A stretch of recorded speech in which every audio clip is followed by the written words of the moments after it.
Hello, students.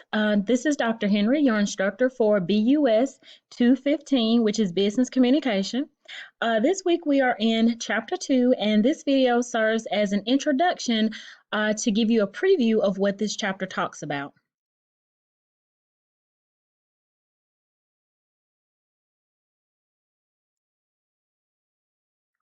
All right, this PowerPoint, you should be able to find this PowerPoint inside of our Blackboard course. You should look in the section titled Connect Assignments and Other Work, or it might be in a resources folder, but it should be located with all your Chapter 2 assignments. All right, so this particular chapter is talking about interpersonal communication. And so this is person to person communication. And a lot of it has to do with what's going on inside of each person, because even though you may be communicating with someone, you're talking or having a conversation, something is going on inside of you and something is going on inside of them. And these things may help or hurt the entire communication process. So just as doing my due diligence to talk about what it is, but you see here on the screen, interpersonal communication process involves sending and receiving messages, and these messages may be verbal or nonverbal. So things that we say versus things that we may do or demonstrate during the conversation, and this could be between two or more people. So, of course, verbal is whatever you may speak or say, and nonverbal may be your eye contact, your posture, the tone of your voice, even the inflections in your voice. All of these things are considered when you are communicating with others.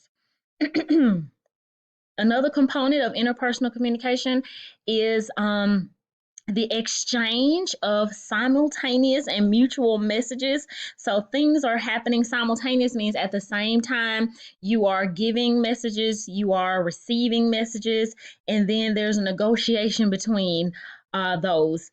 And so the components include meanings. Okay, so every person involved in the conversation, whether there's two or more people, they have a meaning behind what they are saying. But then they both, the person who's sending and the person who's receiving, both have to encode and decode. And so to encode is to convert the meaning, if you will, into a message that you send or something that's sendable. So that's encode. And then decode is to receive the message from the other person and interpret it into meaning. So it all goes back to meaning. And our book gives us a little chart that kind of reflects this. And so you have communicator A and communicator B. Communicator A has a meaning behind their message, and so does B. But then, as you see, both have to encode and decode. So, communicator A is going to encode. Remember, this is to convert the meaning into something that's sendable.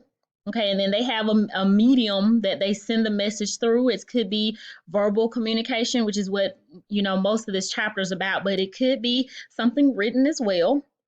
And then communicator B has to receive it and decode it into meaning so they can determine, okay, what is communicator A meaning by the message? And then the same thing, communicator A is going to receive what communicator B is sending. And so they have to decode it into and then make it into a meaning or to determine what the person means. And so if you look at this little note, these little notes at the bottom, these things are going on all simultaneously while the people are trying to send and receive communications. So there's internal noise, what's going on inside of person A and person B. Internal noise could be they're not feeling well, they had an argument that morning, they got in a car accident, got a car ticket that morning, or maybe something good happened to them that morning. They were calling to the boss's office and they got a raise, and so that's what's on their mind, that they're happy or it's their birthday or anything. But these are things that's going on internally that can impact communication. And then there's external noise. Someone in the office could be playing their music loud. This external noise, there could be other conversations going on. So these are things that represent external noise that could present challenges to the communication process.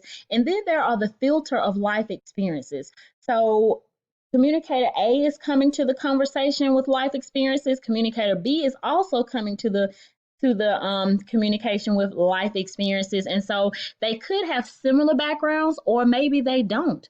And all of these impact the communication process. So if they have similar backgrounds, it might be a little easier for them to communicate. But if they have totally different backgrounds and life experiences, then they might not, then they may have more challenges. And so these are things that you want to think about as you yourself personally communicate. And then these are also the things you want to think about as you go through this chapter. All right, so understanding the interpersonal communication process, you want to know that the goal. What is the goal of this for both parties or all parties that are involved in the communication? And that is to arrive at shared meaning. Okay, so what is shared meaning? We want to have the same understanding of whatever it is we're talking about. When we leave the conversation, you may have a piece of the project, I may have a piece of the project, and we need to have the same understanding, the same thoughts, ideas, and feelings on it. Otherwise, we're going to be on different pages, and we're going to do things that may be misunderstood by the other person. They may present challenges or obstacles to the workplace or the project or whatever we're doing. So we, as communicators, should strive to achieve a shared meaning during the communication process. So we all leave on the same page with the same understanding and thoughts and ideas about the issue or topic that we're communicating about. All right, so some of the things that you need to be aware of in addition to that we've already talked about, physical noise, physiological noise, semantic noise, and psychological noise. All right, so what is physical noise? We talked about that external noise that makes it difficult to hear. Now, this could be loud sounds. I talked about it could be music in the background. Some people like to play the radio at the office, so it could be music, it could be a news broadcast. But if you're trying to communicate with someone about, something that's important at the workplace, you may want to go into a separate area where you can have quiet, because you don't need physical noise presenting more challenge to the communication than need be. Physiological noise. Okay, this is internal noise. I talked about, if the person's not feeling well, the person, if they have a hearing problem or memory loss, these are things that are going on inside the person that, the people who are communicating need to know about or understand or think about, because they can present challenges to the communication process. And, for those of us, if we know ourselves, to a certain extent, you may have to inform people at your job or in your home or whoever you're dealing with. You may want to inform them of some of these things prior to or during the conversation, to let them know that, hey, I'm going through this, and that might impact our conversation or my ability to communicate effectively. We may need to talk about this at a later time when you're feeling better, or other issues are worked out, if possible. All right, semantic noise. Okay, this is when communicators have different meanings for the same word. So I really can't think of any examples except for the word bad. And I know that this is like a totally out of date example, but if you hear someone say, hey, those are some bad shoes you have on. Well, one person may see bad as not good, and then another person may see bad as stylish. So it's the same word bad, but if the communicators apply different meanings, then that's going to derail the communication process. So sometimes you have to go the extra mile to really explain what you mean to the person that you're communicating with, especially if you already know that they have a different background and they're not going to understand what you're saying. So in the workplace, it's best to avoid, slang and acronyms that are, tied to your region or your life experiences or your background. That's semantic noise. Okay, so psychological noise is interference due to the person's attitude or emotions that they experience during the interpersonal interaction. So If the person thinks that you are out to get them, or you don't trust them, or or you think the person's out to get you, or they are out to tell the boss on you, or they don't have your best interest at heart, that's going to impact the communication process because it's going to limit how honest people are. If you don't trust the person, or if they don't trust you, they're not going to fully communicate. They're not going to give all the details that may be needed, for example. So these are things that you have to think through and start with your own self. Like, we know ourselves better than others, or we should. And so if it's something that's bothering you, or for whatever reason you don't trust the person, you need to work through those issues, or even come to them on the side and explain and say, hey, due to the last project we were on, I'm not able to fully trust you because XYZ, and let's work on, what we can do so that this project goes better, for example.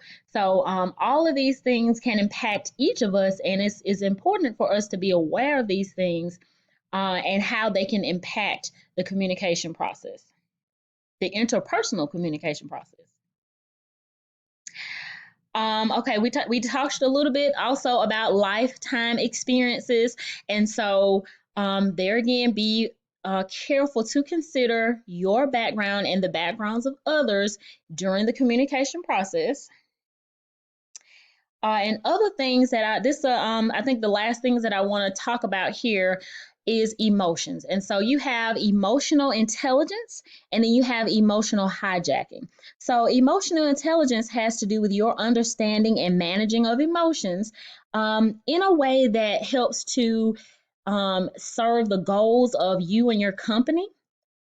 Because there again, most of the communication we're talking about is business communication. So communications that you'll have in the workplace. So you want to understand and manage your own personal emotions. But then your emotional intelligence also has to do with not only understanding your emotions, but also empathizing with the emotions of others. So for example, when you empathize with someone, you put yourself in their shoes and you try to think through, okay, if I was in their shoes, how would I think or feel or view this particular situation?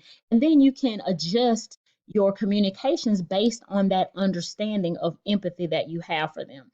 And so emotional intelligence has to do with you understanding these things and considering them when you are communicating.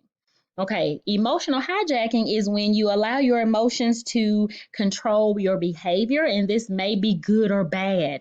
So, to hijack is to seize or to take and use for an alternate purpose. And so, the purpose of communication, as you recall, is to come to shared meaning between all the parties that are communicating. When you allow your emotions to hijack the interpersonal communication process, it will derail it, and it'll cause it to go in a direction that you don't want it to go in, especially at work. You want communications at work to be peaceful, to be civil, to be respectful. And so emotional intelligence and has to do with you understanding your emotions and picking up on the emotions of others and not allowing your emotions to hijack the situation or derail it and make it go in a negative light. And so this little picture talks about, things that emotions that people have, they can impact your physical body. All right, so here are the domains of emotional intelligence. It talks about self-awareness. I talked about you knowing your own emotions and triggers, things that'll set you off, and having a strategy to combat those. Self-management. Okay, what do you do when a trigger is pulled that would likely derail you? You have to have strategies to manage yourself. Empathy. I talked about putting yourself in other people's shoes. And then relationship management. Okay, here's where, okay, your work relationships, how are you going to manage them so that they are successful and that your goals are achieved? So these are the different components of emotional intelligence. And I'm going to stop here because the book does a good job to give you examples and scenarios of different conversations and how it would look. And so I do want you to take the time to read through those because those put each of the concepts that we talked about in a light that you can understand for business communication. Thanks for listening. Bye.